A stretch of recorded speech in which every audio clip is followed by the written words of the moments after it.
बिल्कुल, देखिए इस मेला को लेकर परमिशन मांगने के लिए जो मेला कमेटी है वो अब से कुछ देर पहले जो एसपी ऑफिस है वहां पर पहुंचे थे। उसकी तस्वीरें भी हम आपको दिखाएंगे। और लगातार प्रशासन द्वारा ये बोला जा रहा था कि नेजा मेला का नाम आप बदल दीजिए। वो चाह रहे थे, प्रशासन का ये कहना था कि आप नाम बदल दीजिए, क्योंकि एक आक्रांता के नाम पर इस तरीके का मेला संभल में लगना कहीं ना कहीं इस संभल के सामाजिक सौहार्द को बिगाड़ सकता है। और यही कारण है कि जो आयोजक थे उनकी तरफ से नाम बदलने को लेकर एक तरीके से सहमति वो नहीं बन पाई, और उसी बिना पर जो परमिशन है वो कैंसिल की गई है। आपको ये बता दें कि इससे पहले पिछले साल तक जो मेला है कई सालों से लगता हुआ नजर आ रहा था, लेकिन इस बार प्रशासन बेहद सख्त था। सैयद सलार गाजी के नाम पर ये जो मेला है वो लगाया जाता था। और सैयद सलार गाजी के बारे में जब आप पढ़ेंगे तो पता लगेगा कितना बड़ा वो आक्रांता था। उसने किस तरीके से भारत की सभ्यता को नुकसान पहुंचाने की कोशिश। लेकिन संभल एडमिनिस्ट्रेशन का क्लियर कट कहना था कि आप मेले का नाम बदलकर अगर आप मेला लगाना चाहते हैं तो आप बिल्कुल लगाइए, लेकिन एक गाजी के नाम पर, नेजा मेला के नाम पर अगर आप मेला लगाएंगे तो उसकी इजाजत जो है वो प्रशासन नहीं देगा, क्योंकि संभल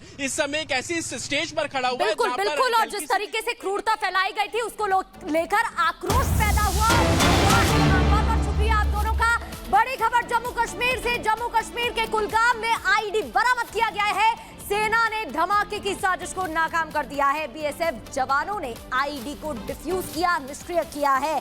तो ये बड़ी खबर आपको जम्मू कश्मीर के कुलगाम से बता रहे हैं। आईडी बरामद किया गया है। सेना ने धमाके की साजिश को नाकाम कर दिया। उसके बाद से ही सुरक्षा बलों की तैनाती यहां पर है। लगातार घेराबंदी की जा रही है, सर्च अभियान भी चलाया जा रहा है। बीएसएफ जवानों ने आईडी को डिफ्यूज भी कर दिया है। ये बरामद हुआ, जिसके बाद आईडी को डिफ्यूज किया गया और एक बड़ी साजिश को इसी के साथ नाकाम कर दिया गया है। जम्मू कश्मीर के कुलगाम में ये आईडी प्लांट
खबर पर जानकारी देने के लिए हमारे साथ गुरसिमरन जुड़ गए हैं। सीधे उनका रुख करते हैं। गुरसिमरन, एक और जो नापाक प्लान है वो घाटी में अब नाकाम कर दिया गया है।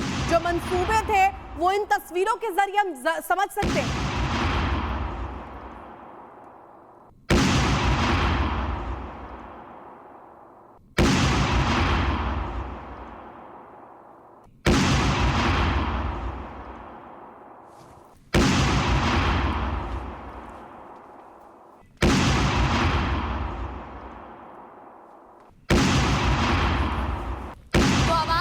गुरसिमरन तक नहीं पहुंच पा रही है, दोबारा कनेक्ट करने की कोशिश करेंगे। लेकिन ये एक्सक्लूसिव तस्वीरें आप देख रहे हैं जहां ब्लास्ट की आवाज भी आप सुन सकते हैं। आईडी को डिफ्यूज किया गया। घाटी में ये बड़ी साजिश नाकाम कर दी गई है।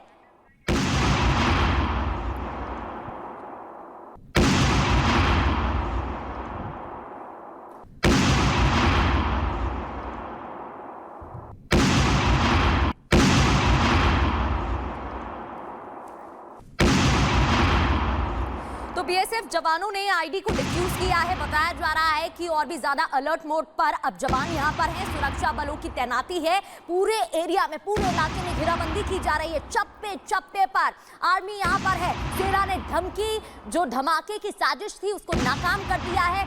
एक बड़ी प्लानिंग यहां पर की जा रही थी। प्री प्लान तरीके से आईडी यहां पर प्लान किया गया था, लेकिन कुलगाम के क्षेत्र में आईडी को डिफ्यूज कर दिया गया है। आईडी बरामद किया गया, उसके बाद बीएसएफ जवानों ने डिफ्यूज किया। गुरसिमरन हमारे साथ जुड़ गए। गुरसिमरन, क्या जानकारी, अब किस तरीके से अलर्ट पर है जवान? बड़े पैमाने पर सुरक्षा फोर्सेस की तरफ से अभियान चलाया जा रहा है। यह अभियान खासतौर पर दक्षिण कश्मीर के पुलवामा इलाके में चल रहा है, जहां सुरक्षा बलों की तरफ से आतंक विरोधी अभियानों को अंजाम दिया जा रहा है। जम्मू कश्मीर पुलिस, भारतीय सेना, सीआरपीएफ सभी इस ऑपरेशन का हिस्सा हैं, क्योंकि इससे पहले हमने देखा कि बड़े एक आतंकी हमले को जो है निष्क्रिय किया गया, जब आईडी जिसे कि आतंकियों द्वारा लगाया गया था उसे निष्क्रिय किया गया सुरक्षा बलों की तरफ से आज सुबह। इससे पहले एक एनकाउंटर में हंदवाड़ा में एक आतंकी मारा जा चुका है, यानी कि आतंक के जो बड़े प्लान थे उन्हें विफल किया गया है आज, और इसी के चलते अब सुरक्षा बलों की तरफ से दक्षिण कश्मीर के पुलवामा, जिसे कि किसी समय में आतंक का गढ़ भी कहा जाता था, वहां पर एक बड़ा आतंक विरोधी अभियान जो है चलाया जा रहा है। उस आतंकी अभियान को तब शुरू किया गया जब सुरक्षा बलों को यह जानकारी मिली कि कुछ आतंकी यहां पर एक्टिव हैं।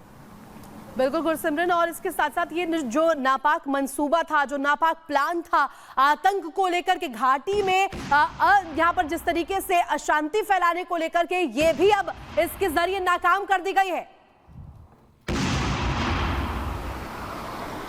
देखिए, स्वाभाविक तौर पर आतंक की जो है बड़ी कोशिशें नाकाम हुई हैं, चाहे सुबह एक आतंकी का मारा जाना हो हंदवाड़ा में, या फिर एक आईडी का निष्क्रिय किया जाना, और उसके बाद अब आतंक विरोधी अभियान। ये दर्शाता है कि सुरक्षा बल न सिर्फ उत्तरी कश्मीर बल्कि दक्षिणी और सेंट्रल कश्मीर में भी लगातार बड़े ऑपरेशंस को अंजाम दे रहे हैं, और आतंक की लोकेशंस की जैसे ही जानकारी मिल रही है उस पर एक धावा बोला जा रहा है सुरक्षा बलों की तरफ से।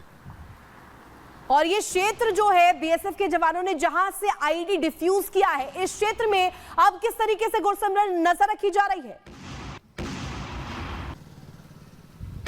देखिए, अगर इस इलाके की बात की जाए तो पूरे इलाके को क्योंकि घेरा गया है, उसके बाद इलाके में सर्च अभियान जारी है। कोशिश ये है कि जल्द से जल्द इन आतंकियों को पकड़ा जाए, मारा जाए। और इस बीच एक बड़ी खबर बता दें, रीवा में एक और अतुल सुभाष जैसा मामला सामने आया है। युवक ने लाइव आकर के खुदकुशी की है। आपको बता दें, पत्नी और सास पर प्रताड़ित करने का आरोप लगाया गया है, और यहाँ पर साफ तौर पर यह पूरा मामला जो है अतुल सुभाष सुसाइड केस जैसा ही कुछ नजर आ रहा है। पत्नी और सास पर प्रताड़ित करने का आरोप यहाँ पर लगा, और इसके साथ साथ आपको बता दें ये पूरा मामला रीवा से सामने आया है। अब ये तस्वीर देखिए। क्या हो गया मेरी जिंदगी नर्क हो चुकी है यार, एकदम नर्क हो चुकी है। तो आप लोगों को सब चीज़ समझाता हूँ क्या हुआ मेरी ज़िंदगी में। इतना अच्छा था यार, इतना खुश था यार, क्या हो गया मैं, है ना। लेकिन आपको आज लाइव हूँ, आज लाइव आपको सब कुछ दिखाता हूँ, जीवन से मृत्यु तक की कहानी। मरूंगा भी आज पक्का 100% पूरी तरफ से लॉक है, कोई दिक्कत नहीं है कि ये है ना। तो मैं फांसी भी लगाऊंगा। समानता से मेरी जिंदगी नर्क हो चुकी है यार, तो तस्वीरें आप देख रहे हैं रीवा का। ये युवक मध्य प्रदेश के इंदौर संभाग में रीवा का ये मामला बताया जा रहा है, लाइव सुसाइड। ये जो तस्वीरें आप देख रहे हैं, पहले ऐसा मामला बैंगलोर से सुभाष का सामने आया था, उसके बाद आगरा से भी कुछ ऐसा ही मामला सामने आया था। अब एक और मामला मध्य प्रदेश के रीवा से, जहां अतुल सुभाष जैसे ही लाइव सुसाइड की है। एक और बड़ी खबर आपको बताएं, औरंगजेब विवाद पर देवेंद्र फडणवीस का बयान। महाराष्ट्र के सीएम ने कहा, अब किसी नए औरंगजेब का महिमा मंडन नहीं, सार्वजनिक रूप से मैं वचन देता हूं। फडणवीस ने यह भी कहा कि औरंगजेब की कब्र को एएसआई का संरक्षण है। पहले भी वो ये कह चुके हैं, बयान दे चुके हैं, और अब उन्होंने कहा है कि आक्रांता पर अब लगाम लगेगा।